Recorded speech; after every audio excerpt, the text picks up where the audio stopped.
Napaka-exciting po ng araw ng Miyerkules dahil ito po ang araw kung saan yung partisipasyon ng ating ordinaryong mamamayan dito po sa ating kasarinlan at pagpapanatili sa ating kalayaan, yan po ang pinupukaw ng grupo ng ROTC Advocates. Ayan, ang mga taga-Naraa. At nandito na po, pakilala natin si General Virgil Garcia. Sir, ang inyong pagbati muna. Magandang gabi, Ka Emil.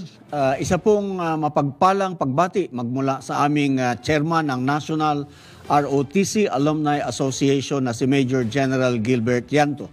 Saan man pong lugar ng mundo, namin kayo abutan. Magandang umaga, magandang tanghali, magandang gabi mula po sa amin dito sa DWIZ. Ngayong gabi po, pagkatapos bumati ng ating bisita. Sir, dahan-dahan lang. Napapansin ko, every week gumagandang mga jacket mo. Yun eh. Napapansin ko, every week gumaganda ang mga logo na nandyan sa iyong jacket. Oo nga eh. Sige, tuloy mo, sir. Sige po. Alam nyo, yung excitement ko, tuwing tayo papalabas, nadadagdagan dahil, alam nyo, yung nakaraan na bisita natin, yung pinakilala natin, siya yung naging leader ng coordinating body ng Intel ng Hunters ROTC. Ngayon naman po, ang ipapakilala namin sa inyo, miyembro din po ng Intel. Yes. Pero hindi po kasindulas ni Palos dahil siya po ay nahuli. Ang gusto po namin ipaalam sa lahat ng mga nanonood, yung mga ating mga kabataan, nakikinig, yung sakripisyo ng mga kabataang ito na lumaban para sa ating kalayaan, medyo magunita natin at baka sakaling maantig ang inyong puso para pag tinutugtog ang ating national anthem at tinataas ang ating watawat, lalo na sa sinihan, tumayo naman kayo. Bigyan natin ng diin yun, General. Yung mga bata sila that time na ROTC, member sila. Yung mga ngayon, yung mga kabataan na sana ay nag-ROTC, sana ma-enliven natin yung kanilang ganong klase ding patriotism. Ito pong ulitin namin sa inyo, ito pong Hunters ROTC Guerrilla Unit, mga bata po itong musmus. 16 years old ang pinakabata. Yes. 22 years old si Colonel Dasa. But most of them were 16 to 19 years old lamang. No? At because they had proper training in school. Yes. Mula pagkabata, age 10 hanggang sila ay mag-ROTC, nagawa nila yung mga bagay na kayang gawin o mas better pa doon sa mga lumaban. Kasi yung mga lumaban, partner, sumuko eh. Opo. Sumuko yung ating Commonwealth Army pero unsurrendered. The Philippines is considered unsurrendered because this guerrilla unit continued fighting for our freedom. Hindi ko na po hahabaan. Wala pong iba. Si Dave Ingles, anak po ni Colonel Gustavo Ingles. Yun. Magandang gabi po. Magandang gabi po. Yun. Welcome po, Mr. Dave Ingles, dito sa ating programang Up Pilipinas, usapang pangkapayapaan, usapang pangkaunlaran Pilipinas. Go ahead po. Unang tanong. Magte-take turns kami dito sa iyo. Tatlo kami magtatanong sa ako muna mauna. Una muna, ilang taon si dad mo nung magkaroon ng conscription sa army nung pumutok ang gera nung panahon ng Hapon? Yung dad ko, he was 18 years old. He was 18. When he was a freshman at PMA. 18? 18. 18 when he was a freshman. Okay. Yung military training ng dad mo, are you aware kung saan nagsimula, kung paano? Siguro nagsimula yun nung nandun siya sa Mapua.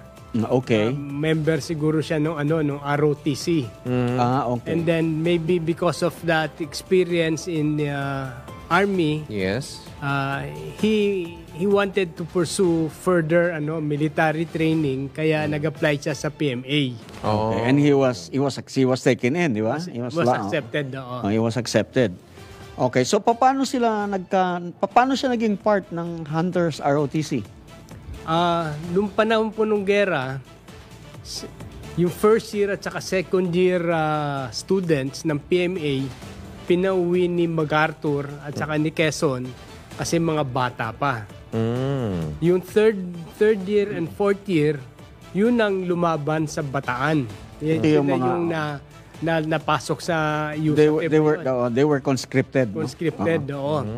Kaya sila, nung umuwi yan sila, sabi nila, anong gagawin natin dito sa San Juan? Nakikita nila na binabastos yung mga babae, ginugulpi yung mga kapwa nila Pilipino. Anong Yes. gagawin natin dito? Mhm.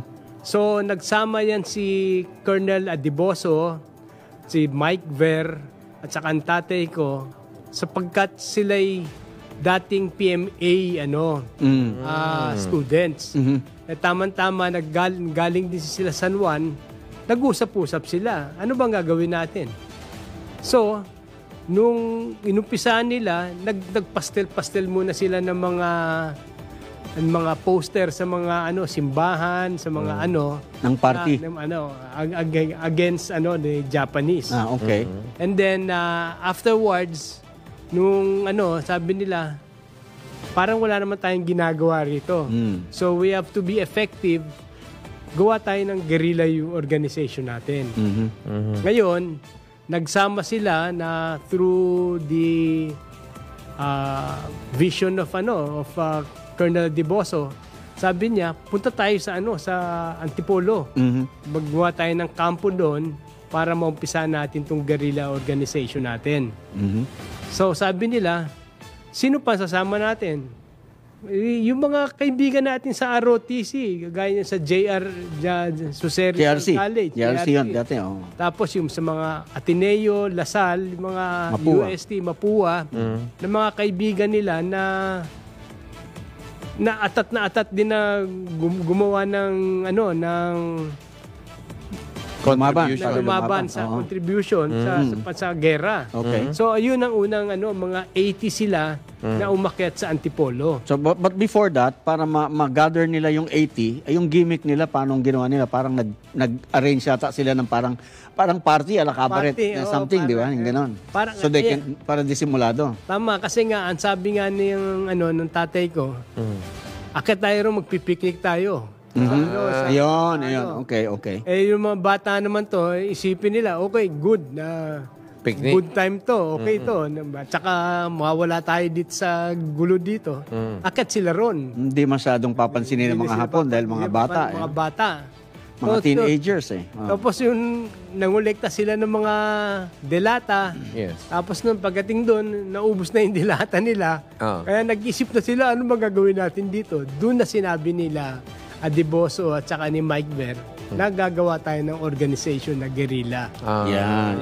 Doon sila parang nagkayayaan lang, tapos nagkabistuhan na ano ba talaga ang pakay natin dito. Okay. So, yun yung So would you know kung papaano nasama si Colonel De Ocampo, si Colonel Daza, eventually? According sa kwento ng Air Patrol. Yung Air Kasi nga, ang focus nila are the ROTC students. Yes. At saka, through their friends na galing din sa mga sa mga eskwela nito, sabi nila, gusto nyo sumali kami sa guerrilla para naman makabawi tayo at magampanan natin ang ating obligasyon sa ating bayan.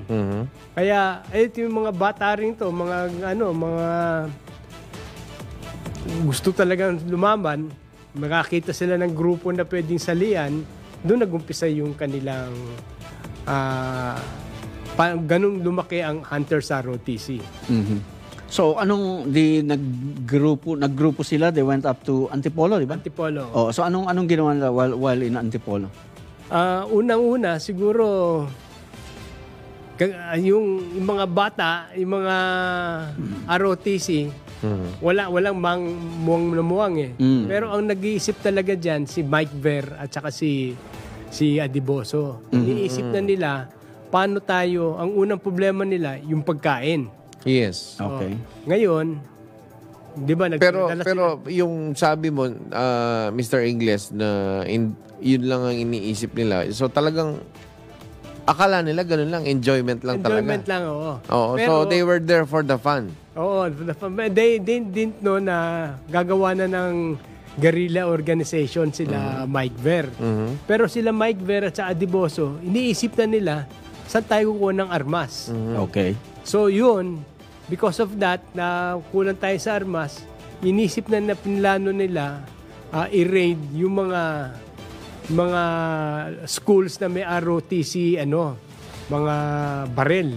So yun ang unang major activity na ginawa nila. Mag-amang ng armas para magkaroon sila ng maliit na So yung ni-raid nilang mga schools na may ROTC, eto hindi lang replica na gamit sa pagpapractice sa ROTC, talagang tunay na baril. Nung araw ang ROTC, tunay na baril, tunay na kanyon, tunay na mortar. Wow. Doon na lang sa ating na naging wooden rifle yan. Yes. Na wala ka parang ang nangyari eventually yung ROTC, parang akala nila ROTC is just knowing how to march, knowing your left and your right and your forward and your 'di ba? Yung mga ganon.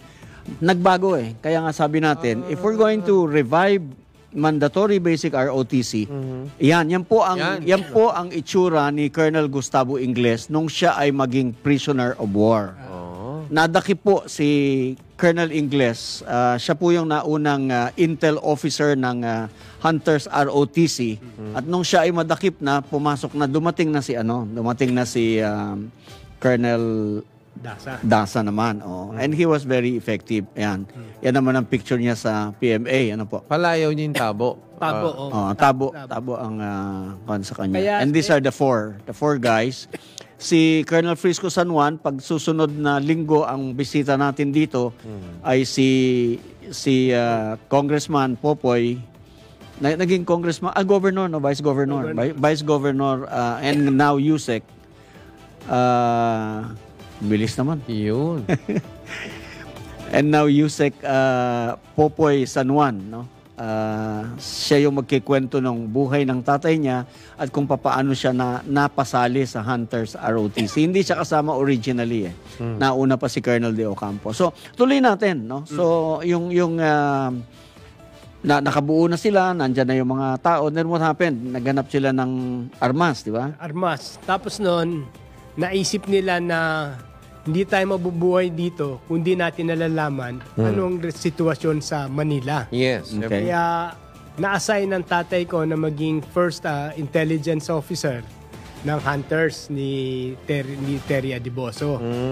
Ngayon, dahil siya yung intelligence officer ng Hunters, siya yung tinuro nung isang nag-aplikante dun sa Hunters ROTC na hindi tinanggap. Na kasi tatay ko yung yung parang siya yung one of the people na would accept the siya yung screening, taga-screen. Parang screening. Pero hindi tinanggap. Ngayon, nalaman niya na yung taong yun ang nagsumbong sa mga Hapon para madakip yung tatay ko. Yung tatay ko siguro once a week lang pumupunta sa intelligence sa Manila kasi meron na siyang mga tao doon. Pero natsyempohan nga na napunta siya sa Carriedo, sa isang cafe doon na meron siyang kausap. Tapos natitikan niya na ang daming Hapon bigla. Kaya imbis na tatakbo siya, alam niya, sumuko na lang siya. Okay. Kaya siya nakulong. So yun, yung picture na yun kanina, yung naging POW siya. Yes. Oo. So, yung unang kulong niya, yung sa airport studio, nasa Quiapo. Doon kaagad na water torture siya, tapos yung bakawan, yung hinahanap. Ayun, ipakita po natin yung pinapakita kanina. Sa ating CA, Meron, yan, yung kasunod niyan, nandyan yung tinotorture siya. Ipakita po natin. Ayan, may yung kasunod yata niyan. Ayan. Yan, oo. So, yun yung mga tortures. Sa kwento po niya, gaano katindi at paano katindi yung torture methods na ginawa sa kanya? Yan. Dahil dumaan siya sa PMA na ano na niya, meron na siyang karanasan. Kaya pag pinapalo siya, umaaray siya, pero hindi naman talaga aray. Arte lang 'yon. Role-playing. Role-playing. Kaya akala ng mga Hapon nahihirapan siya, pero kaya naman niya yun, natanggap naman niya yun eh. Okay. Ngayon, itong mga water torture. Yan. Yung water torture. Ibalik natin sa water torture. Yan. Yan. Yung unang araw pa lang niya, winoter torture kaagad siya. Kaya hindi niya nakaya, kaya nahimatay na lang siya. So, yung Hapon talaga, kalbo Parang mga kamag-anak ni Yamashita. Ayan, ganyan. Kaya, ayun, yung bakawan, yun ang tinatatalo sa kanya habang nilulunod siya. Pero, matigas na uri ng kahoy yan, Sir Ingles. Oo, totoo yun. Yung bakawan. Makakapal pa yan eh. Oo. Diba? Oo. Ayan, so sa kwento niya, gaano katagal ang bawat session ng torture? Siguro 2 to 3 hours. A day? Kung hindi lang yung siguro in one day, yung first day niya, 3 times. Hanggang yung first nung nahimatay siya, tapos yung when he got his consciousness back, banat na naman kagad. Okay. At saka to the point na yung binibigay sa kanyang pagkain na na isang bowl of rice, hindi na niya makain. Parang parang wala na siya. Yun, so we welcome Major General Marlu Salazar, sir, ang inyong pagbati po. Magandang gabi ka Emil, si Jerry Samudio at saka si Dave. Thank you very much for being here. At ipagpatuloy mo yung explanation kasi gusto ko ring matanong na at masabi sa mga tao na itong kwentuhan ito hindi lang ito sa buhay ng mga magulang nila o sa mga dating mga membro ng Hunters ROTC. Kung hindi, gusto nating ipakita dito yung pagmamahal ng mga bata na kaya nilang ibuhis ang buhay nila at yung karangyaan at saka yung enjoyment sa buhay para lang sa inang bayan. Na normally, yung edad na yan, dapat nag-enjoy sila, naglalaro Mga lang. bata pa, 18 years old 17, 18. At saka ang kagandahan dyan, yung father ko is a very highly principled person. Okay. Aside from that, he knows the reason why he's fighting. Okay. No? Kaya yung mga Hapon na were torturing him, kept on asking, guerrilla ka, ganun. Kasi yun yung klaro kasi yung goal ng mga bata noon para sa bayan, hindi para sa sarili. At ang isa pang hindi nasabi natin, na gusto nilang, alam nilang nahihirapan na nung trupa natin sa Bataan, the regular forces, at nag-organize sina Terry Adiboso, yung father mo at iba, na mag-open sana ng isang front para ma-ease up ang sa Bataan. Yun nga lang, nung umakyat sila, bumigay na yung sa Bataan. Ayun. Habang tinitingnan ko po ito, Sir Ingles, ang ganda po ng pagkaka-artwork at I'm sure maganda rin ang laman nito, Memoirs of Pain. Ayan. Ano po ang mga insights na ibinahagi sa inyo nung ito ay kinuwento sa inyo ng inyong airpot? Yung unang ko dyan, Opo. I was the first one who edited it. But kasi high school ako noon, Opo. ang focus ko is more on the grammatical lang. Okay. But not on the story. Opo. Wala yung content. Kaya when I realized it, siguro mga 10 to 15 years after, na nakita ko na may kahulugan pala yung nangyari sa tatay ko. Yes. Ang kagandahan dyan, bata pa siya, But he never Give up.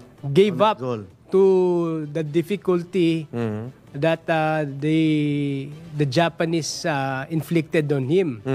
Ang ano niya, kasi sa tingin ko, una, when he was still kung sumali siya sa PMA, Yes po. alam na niya yung kanyang paglalaban. Yun yung kanyang may priority na siya na bakit ako sumali? Opo. Kasi lalaban tayo sa Yes. sa Hapon. Mm-mm. Kaya magpapalakas ako doon sa hazing o yung terror, ang tawag doon, yung Training.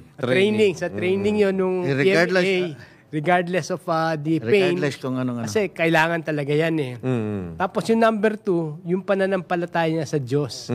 Kasi sabi niya, Lord, pag hindi ko na kaya, kayo na bahala. Yun, Yun yung kanyang naalala ko po sa aking college life. Kasi po sa philosophy class po ang aking tinapos. Napakalakas po ng training sa amin sa philosophy at sa humanities, sa arts.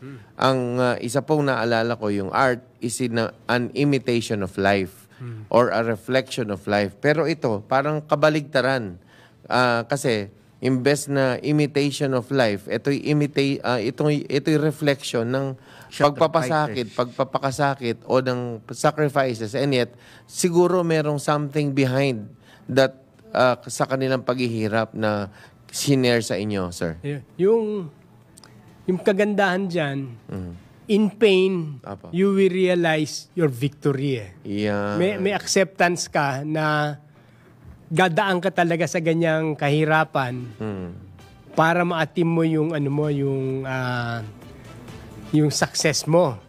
Kaya Success is so sweet when there is hardship. Totoo yan. Kasi nga, gagaya ng mga mga sa ating buhay, angat lang tayo kung maghihirap tayo, di ba? Yes. Hindi lahat yan dadating. Opo. Kaya naalala ko tuloy itong libro na ito, yung nasabi mo kanina na Buboy, yung sa The Great Trade, si Cesar Montano. Yung nangyari sa Cabo Cabanatuan, at itong nangyari sa father ni Dave, si Colonel English, mas malaki yung mas malaki yung raid sa mga ginawa ng Hunters plus yung 11th Airborne doon sa Los Baños. Mas maraming mga prisoner, internists na nasagip as compared sa 400 lang doon sa Cabo. Yeah. Yun nga lang, na-dramatize yun. And then, ito yung sinasabi dito rin sa father ni Dave, si Colonel English, na i-correct natin yung history. Yes. Dahil, nung dumating yung mga airborne forces, Opo. na-secure na ng Hunters ROTC at ang kalaban tumakbo na. And that is why the raid was so successful. Even when I was in Fort Benning, nag-schooling kami, pinapakita that the most successful airborne raid was in the Philippines. Habang nagkukwentuhan tayo, pelikula ang dating. Pero sabi ni Ma'am Netan, true to life ang kinukwento ni Mr. Ingles at nag-i-enjoy siya para daw buhay na pelikula.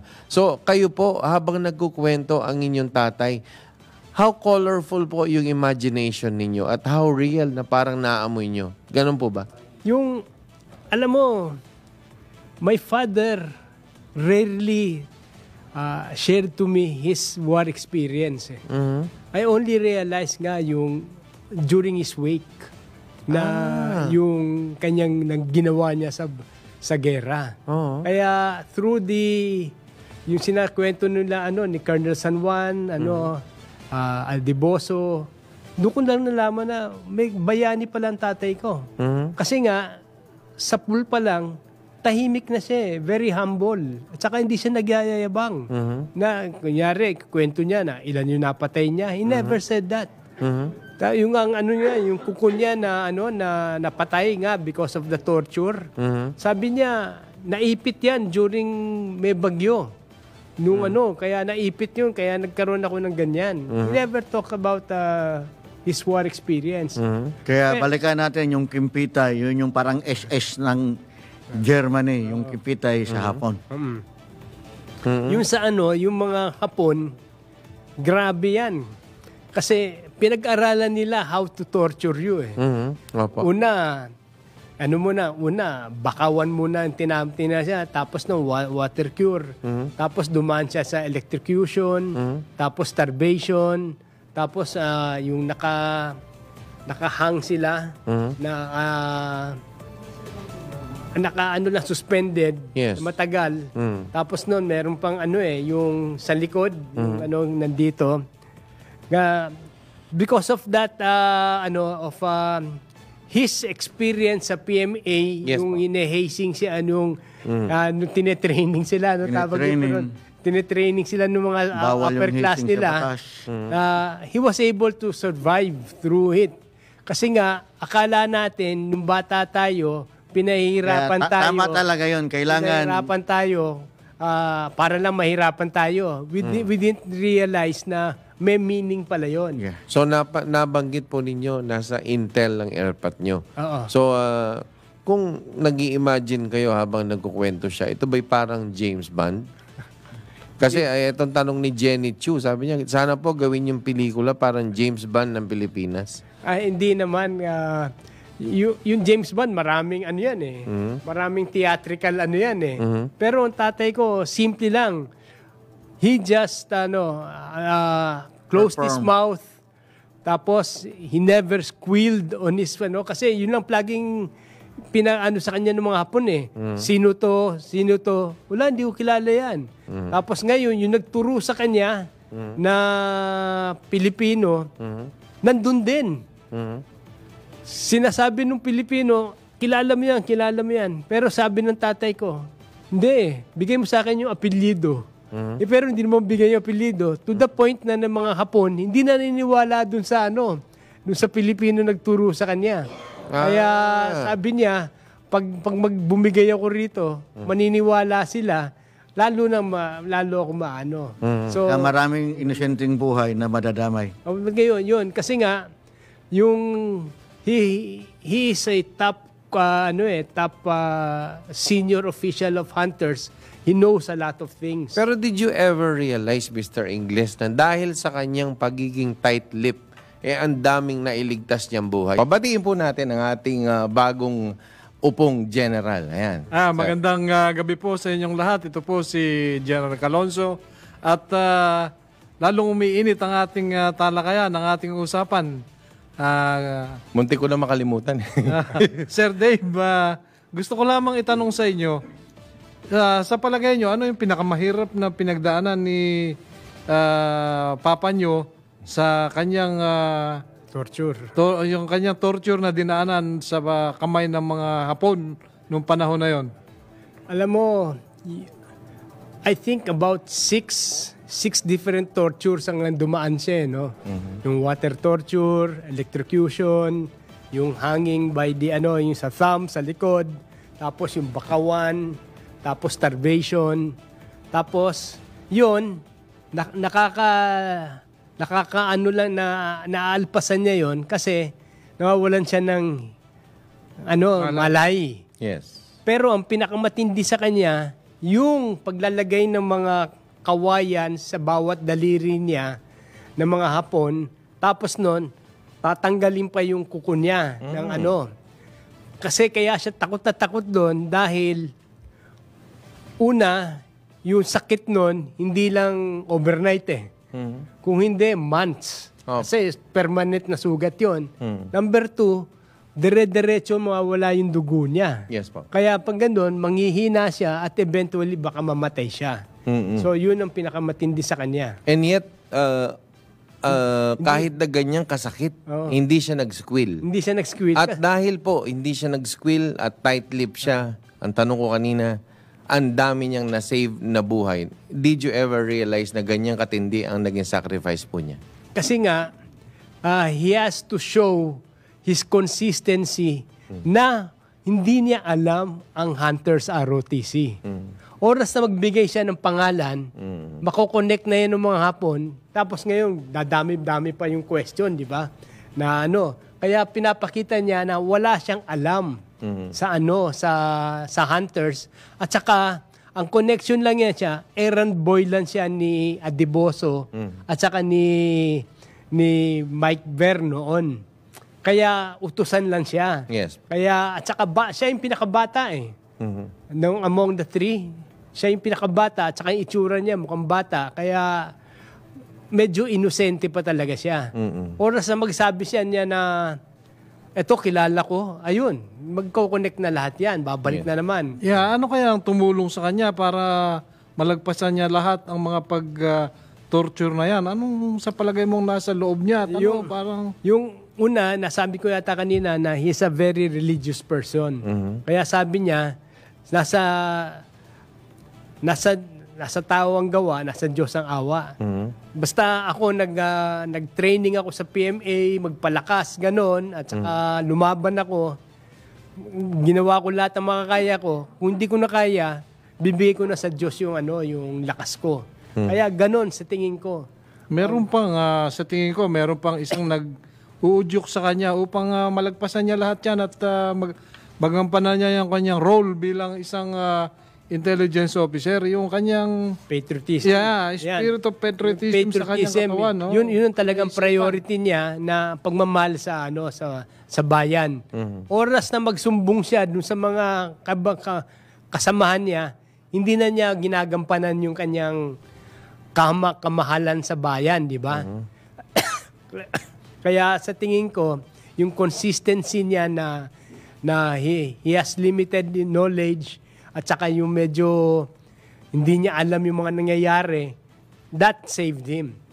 At saka yung kanyang exaggeration, yung isang beses, nung yung Pugadlawin, yung first ambush nila sa mga Hapon, sabi niya gano'n, I killed 1,000. Parang Japanese.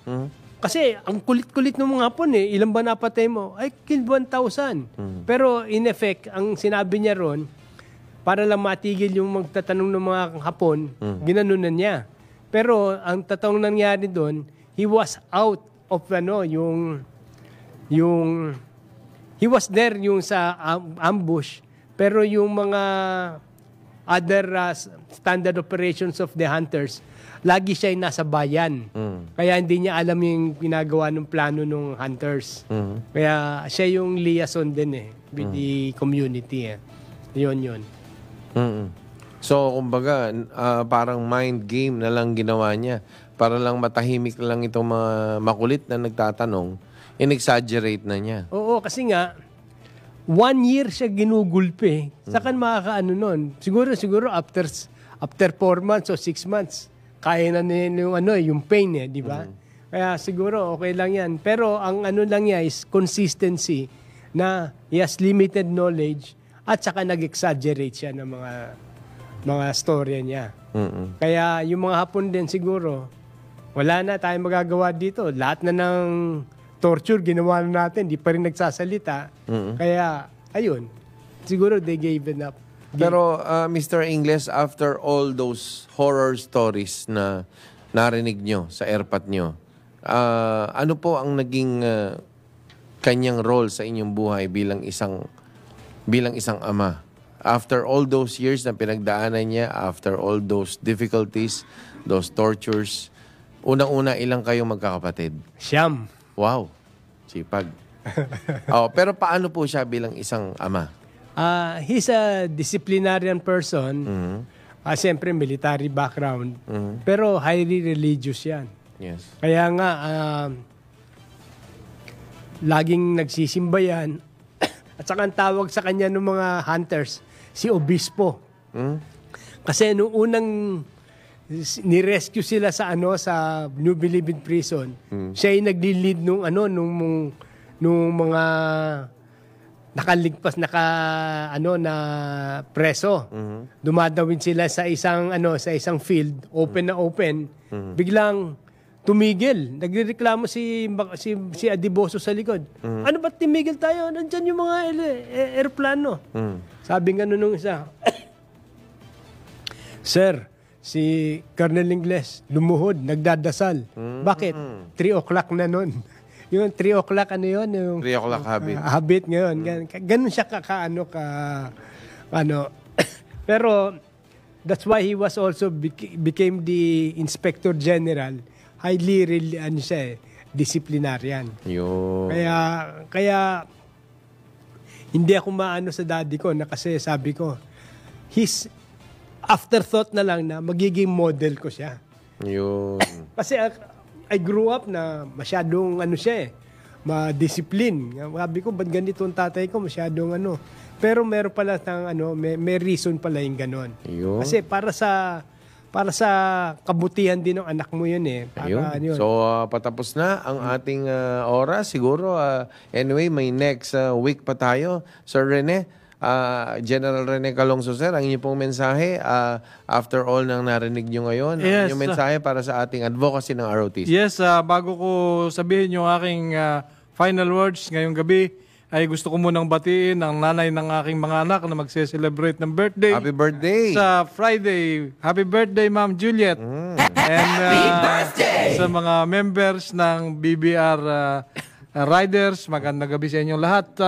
Tungkol dito sa ating mga pinag-uusapan, kung ating i-analyze, napakalaking bagay talaga na naidudulot ng military training sa younger age. Na-experience yan ng tatay ni Sir Dave. At saka kung sakali magkakaroon pa tayo ng ganyang pangyayari sa inaharap, kakailanganin natin talaga ang good military training at a formative years and younger age of our youth. So muli, magandang gabi sa inyo lahat at maraming salamat po. Salamat po, General Calongso, sir. Kayo naman, Mr. Ingles, ang inyo pong short message para sa ating mga viewers and listeners. Ang the gist of my father's